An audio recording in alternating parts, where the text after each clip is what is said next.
প্রত্যেকে মঙ্ক এসে এখানে লাইভ আরাধনা করবে। তলার বেদি পুরো মুভ করবে থ্রি ডাইমেনশন।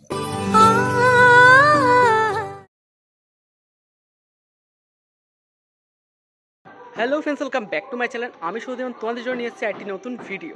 আজ আমি চলে এসেছি আগরপাড়া, এবং আগরপাড়ায় কেন এসেছি সেটা হয়তো তোমরা এতক্ষণে বুঝতে পেরেই গেছো।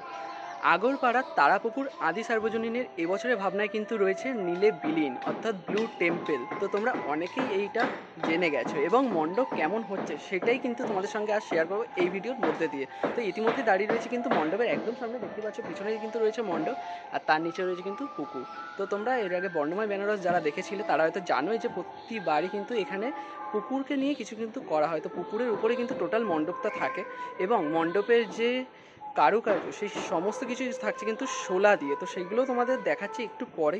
তো মণ্ডপের প্রস্তুতি রয়েছে কতটা সেটাও কিন্তু জানিয়ে দেবো, এবং কী কী থাকতে চলেছে এর সাথে, এবং কবে উদ্বোধন রয়েছে তার সাথে কিন্তু রয়েছে মাতৃ প্রতিমা। সমস্তটাই থাকছে কিন্তু এই ভিডিওতে। ভিডিওটা একদমই মিস করো না, প্রথম থেকে শেষ অবধি দেখতে থাকো। তো চলো বেশি কথা না বলে ভিডিওটি শুরু করা যাক। তো দেখতেই পাচ্ছ ইতিমধ্যে কিন্তু চলেছি তারাপুকুর আদি সার্বজনীন দুর্গাপুজোর যে মণ্ডপ সজ্জা তারই কিন্তু সামনে দেখতে পাচ্ছি এখানে কিন্তু ব্যানারটা রয়েছে, আমরা দেখতে পাচ্ছি নীলে বিলীন। আর ঠিক এই পাশে কিন্তু তৈরি হচ্ছে মণ্ডপ সজ্জা, দেখতেই পাচ্ছ খুব সুন্দরভাবে কিন্তু কাজ চলছে এখানে। আগেরবার কিন্তু এখানেই হয়েছিল কি বর্ণময় বেনারস। তো এবছরে দেখতে পাচ্ছি আমরা পুকুরের উপরেই কিন্তু টোটাল মণ্ডপটা কিন্তু তৈরি করা হচ্ছে, দেখতেই পারছো।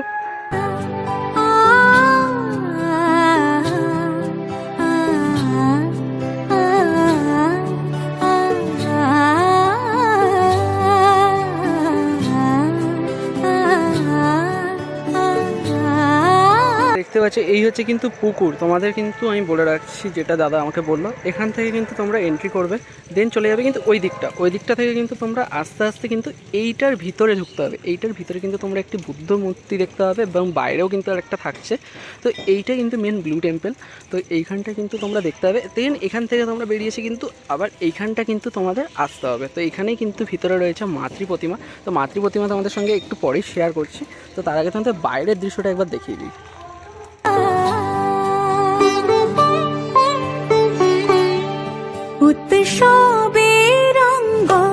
দেখতেই পাচ্ছ এটা হচ্ছে কিন্তু ব্লু টেম্পলের যে মেন যে ভিতরটা, সেই ভিতরটা কিন্তু এখানটা তৈরি করা হয়েছে, দেখতেই পাচ্ছ। তো একটু পরে তোমাদের সমস্ত কিছু জানিয়ে দিচ্ছি, যে টোটাল যে কিভাবে তোমরা আসবে এবং কিভাবে কি তোমরা দেখতে পাবে সেটা তোমাদের জানিয়ে দিচ্ছি। দেখতে পাচ্ছ এটা কিন্তু ভিতরটা, দেখতে পাচ্ছ সামনে একটা বুদ্ধ টেম্পল কিন্তু আমরা দেখতে পাচ্ছি, বুদ্ধ টেম্পল না সরি বুদ্ধদেব দেখতে পাচ্ছি, যেটা কিন্তু টোটালটাই শোলা দিয়ে তৈরি। তো এই হচ্ছে কিন্তু ভিতর দিকটা, দেখতে পাচ্ছ সুন্দরভাবে কিন্তু করা হয়েছে। আর এই যে জায়গাটা তোমরা দেখছো, এই টোটালটা কিন্তু পুকুরের উপর দাঁড়িয়ে আছে।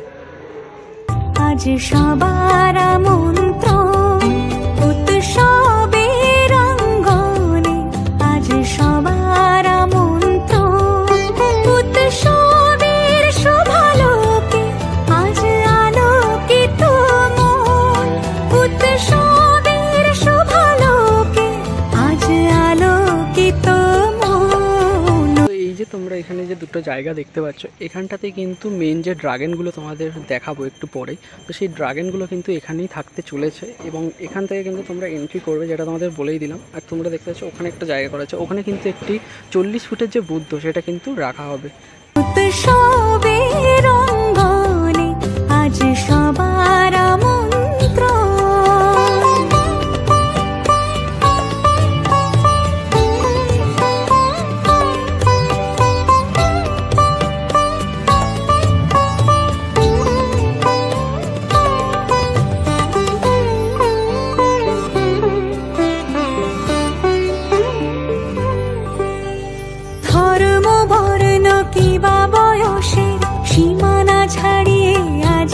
দেখতেই পারছো এখানে কিন্তু প্রচুর পরিমাণে কিন্তু স্ট্রাকচার রাখা রয়েছে, যেটা কিন্তু শোলা দিয়ে কাটিং করে কিন্তু তৈরি। এগুলো দেখতেই পাচ্ছ শোলা কেটে কিন্তু এই সুন্দর কিন্তু মূর্তিগুলো তৈরি করা হয়েছে।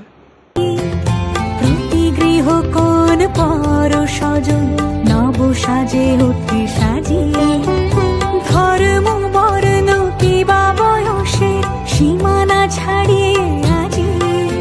তো চলে এসেছি কিন্তু একদম ওয়ার্কশপের ভিতরে, দেখতেই পাচ্ছ এখানে কিন্তু খুব সুন্দরভাবে স্ট্রাকচারটা করা হয়েছে। এই টোটালটাই কিন্তু যেটা দেখা যাচ্ছে সেটা কিন্তু পুরোটাই সোলার। তো সম্পূর্ণ যে তোমাদের স্ট্রাকচারগুলো দেখাচ্ছি সব কটা কিন্তু সোলার রয়েছে, দেখতে পাচ্ছ খুব সুন্দর করে কিন্তু কাটিং করা হয়েছে জিনিসটাকে। তো খুব সুন্দর লাগছে দেখতে, দেখতেই পাচ্ছ তোমরা। এইগুলো কিন্তু এখানে রয়েছে, খুব সুন্দরভাবে কিন্তু স্ট্রাকচারগুলোকে করা হয়েছে। আর বেশিরভাগ কিন্তু এখানে দেখতে পাচ্ছি আমরা ড্রাগন যেটা হয় সেই ড্রাগনের মুখ কিন্তু এখানটায় রয়েছে আমরা দেখতে পাচ্ছি। এছাড়াও আরও বড় বড় স্ট্রাকচার রয়েছে ড্রাগনের, একটু পরেই তোমাদেরকে সেগুলো দেখাচ্ছি আমি। প্রতি গৃহ কোন পর সজন নব সাজে ওঠে সাজিয়ে, আকাশ নীলে মেঘের ভেলা আনন্দ হয়ে ভাসে, শিউলি সুরভি মিশে যায় উৎসব উচ্ছ্বাসে, উৎসব উচ্ছ্বাসে, উৎসব উচ্ছ্বাসে, উৎসবের অঙ্গনে আজ সবার আমন্ত্রণ, উৎসবের অঙ্গনে আজ সবার আমন্ত্রণ। এখানটায় দেখতে পাচ্ছি বেশ কিছু কিন্তু পিলার রয়েছে, সেই পিলারগুলো দেখতে পাচ্ছ খুব সুন্দরভাবে কিন্তু করা হয়েছে। এর উপর কিন্তু কালার করা হবে পরে গিয়ে। তো এই হচ্ছে কিন্তু ভিতর দিকটা চলে এসেছি, তোমাদেরকে প্রতিমাটা দেখাচ্ছি। জাস্ট যে প্রতিমাটা দেখতে পাচ্ছ তোমরা, কিন্তু প্রতিমা রয়েছে কিন্তু ভাসমান অবস্থায়। তো দেখতে পাচ্ছ খুব সুন্দর একটা কিন্তু প্রতিমা আমরা এখানে দেখতে চলেছি এই বছর তারাপুকুরে। তো দেখতে পাচ্ছ খুব সুন্দর কিন্তু প্রতিমা রয়েছে, আর হাইটও কিন্তু বেশ অনেকটা রয়েছে। আর টোটাল কিন্তু এটা হচ্ছে কিন্তু ভিতর দিকটা দেখতে পাচ্ছ, খুব সুন্দর কিন্তু লাগছে এই ভিতর দিকটা। আর আমরা দেখতে পাচ্ছি যে দাদা বলছিল যে ড্রাগনগুলো, সেই ড্রাগনগুলো কিন্তু এখানে রয়েছে, আমরা দুটো দেখতে পাচ্ছি। দুটো কিন্তু ব্লু টেম্পলের দুপাশে থাকবে। তো অসম্ভব কিন্তু লম্বা রয়েছে, কিন্তু ড্রাগনটা কিন্তু হাইট কিন্তু অনেকটাই রয়েছে আমরা দেখতে পাচ্ছি। আর কারুকার্য তোমাদের একবার দেখাই, দেখো খুব সুন্দর কিন্তু কারুকার্য করা হচ্ছে এই ড্রাগনের উপর দেখতে পাচ্ছ। আর এর যে কালার হবে সেই রং কিন্তু বললো দাদা খুব মানে অসাধারণ একটি কালার করা হবে এর মধ্যে। যখন কালারটা হয়ে যাবে তখন তোমাদেরকে দেখাবো। খুব সুন্দর কিন্তু কাজ হতে চলেছে এই বছর এখানে।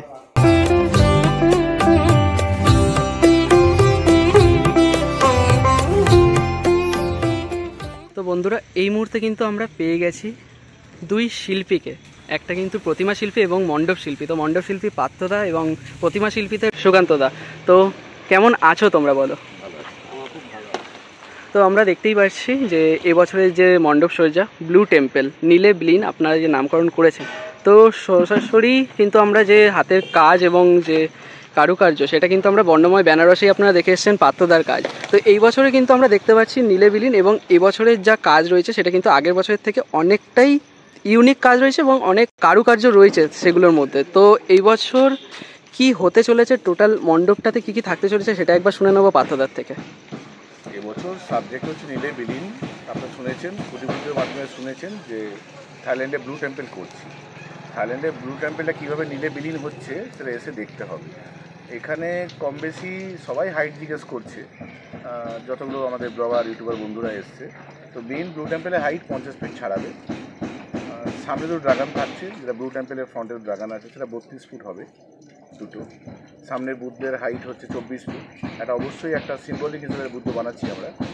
থাইল্যান্ডে ব্লু টেম্পলে নেই, যেহেতু আমরা বুদ্ধিস্ট নিয়ে কাজ করি, সিম্বলিক হিসেবে 40 ফুট একটা বুদ্ধ বানাচ্ছি। এখানে মজার বিষয় হচ্ছে যে আগরপাড়া ঘোষপাড়া তারাপুকুরে পুজো দেখতে এলে লোক তারাপুকুর ঘোষপাড়া ভাববে না, এটাকে থাইল্যান্ড ভাববে, কারণ ব্লু টেম্পলই ভাববে। এইভাবে পরিবেশ দিতে চাইছি। এখানে কম বেশি 160খানা ড্রাগন থাকবে, বুদ্ধের সংখ্যা প্রায় 41 ফুট। এখানে অবশ্যই গত বছর বেনারসের ক্ষেত্রে বেনারসের সাধুরা এসেছিলেন লাইভ আরতি করার জন্য। চেষ্টা চলছে তিব্বত থেকে মঙ্ক এসে এখানে লাইভ আরাধনা করবে, তার সাউন্ডটা রিফ্লেকশন হবে পুরো প্যান্ডেল জুড়ে। এখানে যেহেতু বুদ্ধিস্টদের দেখবেন প্রেয়ার হুইল থাকে, সেই প্রেয়ার হুইলটাও মুভেবল করা হচ্ছে। ঠাকুরের ক্ষেত্রে তো সুকান্তকে পেয়েছি, তো বাড়তি উদ্দীপনা আমারও আছে, আমার খুব পছন্দের শিল্পী। তো প্রতিমা নিয়ে সুকান্তই কিছু বলুন। তো দাদার মুখ থেকে এবার আমরা প্রতিমা সম্পর্কে কিছু জেনে নেবো, এবং যেটা প্রতিমাতে আমরা দেখছি যে ভাসমান প্রতিমা রয়েছে, তো সেই সম্পর্কে কিছু যদি বলো। প্রথম হচ্ছে আমার সহশিল্পী পার্থ মাইতি, অসংখ্য ধন্যবাদ তার ভাবনা কিছুটা ভাগ করে নেওয়ার জন্য। তো নীলে বিলীনকে কেন্দ্র করেই আমরা যে এই প্রতিমাটা বানাচ্ছি তা কিছুটা বৌদ্ধের স্টাইল হবে, এবং তারই ডিজাইন পার্টগুলো সবই ওই নীলে বিলীনকে কেন্দ্র করেই মন্দিরের আদলেই একদম ডিজাইন পার্টটা থাকবে, ঠিক আছে, থিমের সঙ্গে সামঞ্জস্য রেখে পরিপূরক হয়ে যায়। আচ্ছা, তো এখানে কি প্রতিমার রঙও কি নীল থাকতে চলেছে? প্রতিমার রং সেটা তো এখনও ভাবা হয়নি, তবে মাথায় আছে এবং সারা বছরই আমরা একটা আলোচনা করি যে কীরকম হতে চলেছে পুরো প্যান্ডেলের রং এবং তার সঙ্গে তার ঠাকুর, সেটা আমরা পরে ক্রমশ প্রকাশ্য করে দেবো। গতবার একটা চমক ছিল ঠাকুরের ক্ষেত্রে, যে মার্বেলের ঠাকুর ছিল, স্বর্ণ অলঙ্কার করেছিল না। এবছর সুকান্ত হাত ধরে আমার মনে হয় জেলা স্তরে ঠাকুর ভাসমান এখনো পর্যন্ত হয়নি, আমার মনে হয় না হয়েছে বলে। আর ঠাকুরের তলার বেদি পুরো মুভ করবে 3 ডাইমেনশনাল। এটা একটা নতুন চমক অবশ্যই ঘোষপাড়া রাখছে সুকান্ত হাত ধরে। তো আবার আমরা পাত্রদার কাছে আসবো একটা জিনিস, সেটা হচ্ছে আমরা বর্ণময় বেনারসে একটা খুব সুন্দরতম একটা আলোকসজ্জা আমরা দেখতে পেয়েছিলাম, যেটা কিন্তু খুব সুন্দর লাগছিল এবং মন্দিরটাকে পুরো ফুটিয়ে তোলা হয়েছিল। তো এবছরও কি আমরা সেরকম কোনো আলোক দেখতে পাবো? নীল রংটাই খুব একটা মায়াবী কালার, এবার সেই মায়াবী কালার নিয়েই কাজ করছি। এটা বলা বাহুল্য, অবশ্যই লাইটের একটা ম্যাজিক থাকবেই। তো সেটা এবছরও বেনারসের মতনই থাইল্যান্ডের ব্লু টেম্পেলে যে আলো যাবে, যে আলো আঁধারি থাকবে, মায়াবী কোরাতলার মতন যে কোনো লাইট দরকার সেটা অবশ্যই এখানে ব্যবহার হবে। তো সর্বশেষ একটাই প্রশ্ন, দর্শনার্থীদের উদ্দেশ্যে কি বার্তা থাকছে? দর্শনার্থীর উদ্দেশ্যে বার্তা, আপনারা গত বছর অনেক দূর দূরান্ত থেকে এসেছিলেন এই ঘোষপাড়ার বেনারস দেখার জন্য। এটুকু বলতে পারি আপনারা অনেক প্রত্যাশা নিয়ে হয়তো এবছর আসবেন। আমার তরফে এটুকু বলতে পারি, বেনারসকে ছাপিয়ে যাবে এই প্যান্ডেলটা, এটুকু আমার প্রয়াস থাকবে। আর এটাই আপনার আসুন, ভালো লাগবে। খুব পরিশ্রম করছি, আমার সহকারী শিল্পী কল্যাণ দত্তর টিম, সুন্দরবনের পিন্টু, এটা প্রতি বছরই আমার সঙ্গে কাজ করে, এবছর অক্লান্ত পরিশ্রম করছে। সঙ্গে সুকান্তরাও দিন রাত ধরে কাজ করছে ঠাকুরটা নিয়ে। আশা রাখছি আমাদের এতজনের পরিশ্রম বিফলে যাবে না, অবশ্যই এটা ভালো কিছু মানুষ দেখবে। অসংখ্য ধন্যবাদ তোমাদের। অসংখ্য ধন্যবাদ। তো তোমাদের তো সমস্ত কিছু দেখিয়ে দিলাম, ভিডিওটা কেমন লাগলো অবশ্যই কিন্তু কমেন্টে জানিয়ে দিও। আর ভালো লাগলে জানিয়ে তো কী করতে হবে, একটা লাইক করে দিও, সবার সাথে শেয়ার করে দিও। দেখা হচ্ছে কোথাও নতুন একটি ভিডিওর সাথে, ততক্ষণের জন্য টাটা।